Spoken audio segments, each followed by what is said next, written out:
আসসালামু আলাইকুম বন্ধুরা, আশা করি সকলেই ভালো আছেন। আমিও ভালো আছি। আমি হাসিবুর রহমান নতুন একটি ভিডিও নিয়ে আপনাদের মাঝে হাজির হলাম।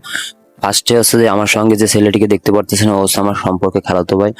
তো ও হচ্ছে যে সৌদি চলে যাবে, এর জন্য ফিঙ্গারপ্রিন্ট দিতে যমুনায় হচ্ছে আমার যেতে হবে। আর বিশেষ করে 4টা কাজের উদ্দেশ্যই আমি আজকে ঢাকা যাওয়া হচ্ছে। এর জন্য সকাল সকাল ঘুম থেকে উঠে ফ্রেশ হয়ে চলে গেলাম পিরোজপুর বাস স্ট্যান্ডে ঢাকার উদ্দেশ্যে রওনা করার জন্য। ওইখানে আমার খালাতো ভাই আমার জন্য ওয়েট করতেছে। আর যদিও আমি দোলা পরিবহন আজকে যাব, এর জন্য আগের দিনই আমি হচ্ছে টিকিট বুকিং করে রেখেছি, যেহেতু দোলা পরিবহনে অনেক যাত্রী হয়, বিশেষ করে বাগেরহাট এবং পিরোজপুর অঞ্চলে দোলা, বলেশ্বর এবং হচ্ছে যে আপনার ইমাদ এবং সাকুরা, হানিফ, এই 4-5টা গাড়ি মোটামুটি ভালো সার্ভিস দিয়ে থাকে। তাই আমি সবসময় দোলায় যাত্রা করে থাকি। যদিও আমি ঢাকায় এখন পর্যন্ত আমার বয়সে আপনার 10 থেকে 12 বার আমি ঢাকায় গিয়েছি, তাও বেশিরভাগই আছে যে আপনার রাত্রে। আর যখন দিনে গিয়েছি আমি মেবি 2 বার, তখন হচ্ছে যে আপনার পদ্মা সেতু হয়নি।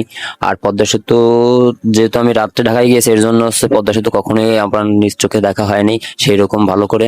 এর জন্য আজকে যেহেতু ঢাকায় যাচ্ছি, ভাবলাম যে আজকে পদ্মা সেতু দেখি। এর জন্য চলে গেলাম একদম বাসের সামনে দাঁড়িয়ে কিছু ভিডিও নিলাম আপনাদের দেখানোর জন্য। মূলত পদ্মা সেতুটি আমাদের বাংলাদেশের একটি রাষ্ট্রীয় সম্পদ এবং এটি রক্ষণাবেক্ষণের দায়িত্ব আমাদের সকলেরই, কারণ এই সেতুটি আপনার আমার পকেটের টাকায় নির্মিত হয়েছে। তো দেখা অবশ্যই আমার জরুরি যে আমার টাকায় কি সেতু নির্মাণ হইলো। এবং এই আপনার বর্তমানে যে রাস্তাটা দেখতে পাচ্ছেন, এটা হচ্ছে যে আপনার ভাঙা টু হচ্ছে যে ঢাকার যে সড়ক, মহাসড়ক সেইটা। তা এটা হচ্ছে 100 বছরের গ্যারান্টি দেওয়া। কিন্তু এইখানে দেখা গেছে আপনার এই আমার নিজের চোখেই পড়তেছে যে রাস্তাটা একটু উঁচু নিচু আছে। এর জন্য হচ্ছে যে পরিবহন গুলো যখন বাউলি দেয় তখন অনেক সময় রিস্ক থেকেই যায়। আর একটা পরিবহন সর্বোচ্চ 120 থেকে আপনার 130-40 কিলোমিটার/আওয়ার স্পিডে থাকে। তো সেই ক্ষেত্রে রিস্ক তো থেকেই যায়, যেহেতু সাধারণ একটু ভাঙার জন্য বা একটু উঁচু নিচের জন্য যে কোনো একটা বাস অ্যাক্সিডেন্ট হতেই পারে। যেহেতু কিছুদিন আগে আমার একটা ভাই সেম সমস্যার জন্য অ্যাক্সিডেন্ট করছে এই সড়কে। এখন আমি চলে আসলাম সেই কাঙ্ক্ষিত পদ্মা সেতু টোল প্লাজায়। এখন হচ্ছে যে আমাদের গাড়ি টোল পরিশোধ করবে। একটু আগে দেখতে পারতেছেন যে আপনার সামনে একটা ইমাদ পরিবহন ক্রস করছে। এখন দেখা যাক ইমাদ পরিবহন এবং দোলা পরিবহনের ভিতরে যে টক্করটা হবে, এটা এখন আমরা উপভোগ করবো।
ফাইনালি দীর্ঘ 4 ঘন্টা যাত্রা করার পর আমি চলে আসলাম ঢাকা। ঢাকায় এসে একটু বুক ভরে নিঃশ্বাস নেওয়ার চেষ্টা করতেছি, কিন্তু যে ভাই ঢাকার যে আবহাওয়া, এখানে শ্বাস নিতে অনেকটা কষ্ট হয়। আমি যেহেতু গ্রামের মানুষ, তো আমি চলে গেলাম সর্বপ্রথম সে ফ্লাই লেডে, কারণ এখানে হচ্ছে যে আমার জরুরি কিছু কাজ ছিল।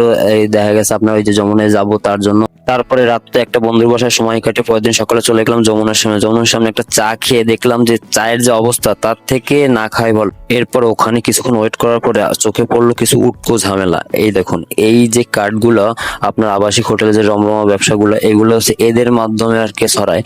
এই দুটা ছেলে বিগত 2টা ঘন্টা যাবত প্রত্যেকটা মানুষকে ডিস্টার্ব করতেছে। ওরা যেভাবে কার্ড ছুটতেছে, এইভাবে হচ্ছে যে মানুষের চোখে লাগতেছে। আমি হচ্ছে যে ভিডিওটা একটু স্লো করে দিয়েছি আপনাদের দেখার সুবিধার্থে। এই ছেলেটা মূলত যেভাবে কার্ডগুলো ছুটতেছে, ওইটা হচ্ছে প্রত্যেকটা মানুষের চোখে লাগতেছে, কারো মাথায় লাগতেছে, কারো মুখে লাগতেছে।